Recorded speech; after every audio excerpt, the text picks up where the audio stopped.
I think it looks as though now the Chinese have decided to keep these restrictions in some form as a way of exerting leverage on the world, a way of making clear that they can be just as threatening as America, though in different ways, and because they want to make it very, very clear that nobody can push them around, that they have very considerable power. One way of thinking about the world, you have two superpowers.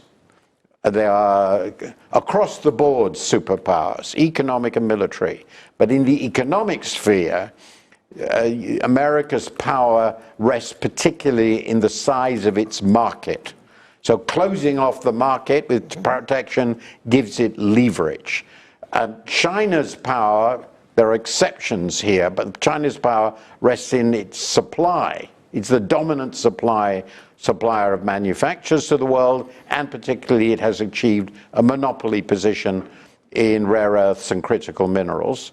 And it wants to make clear that it has this weapon, and it is prepared to use it, and it is the only country, except to a small degree Canada, that has been prepared to retaliate against the US in this way, and it's clearly prepared for this. It has planned and prepared for this possibility. So we're looking at a world, again, it's politics running economics, in which superpower rivalry is a central feature. And this rivalry between the US and China is really new, because we haven't had a head-on conflict between two economic superpowers before. And what can the US do beyond exploring agreements with Australia and other partners? What can the US do to reduce its dependence on China for critical minerals? Well, all it can do is develop them at home or abroad. There are political reasons why they didn't do it in the past. The mining is very destructive. It creates terrible pollution. People don't want it. In a democracy, it's very difficult to do this. And it hadn't been seen as a high priority. Now, in time, they will be able to do it, but my understanding, I'm not an expert about mining, is that it will take quite a few years. So they are vulnerable, including their defense establishment. They are vulnerable. And I think they didn't plan for this very well.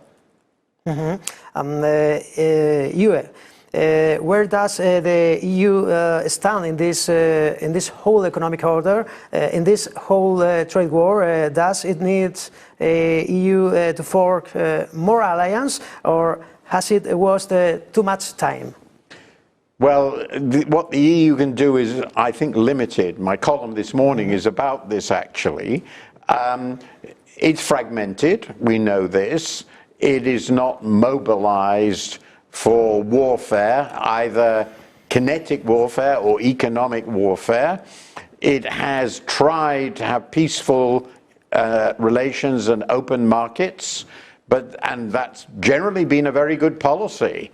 But in the current world, that doesn't work very well. And the EU, in addition to the reliance on American markets and Chinese raw materials, it's an energy importer, a very big energy importer, so it's relatively vulnerable, and of course it doesn't have the military capacity to defend itself, so that's why it's so dependent on NATO, which is America.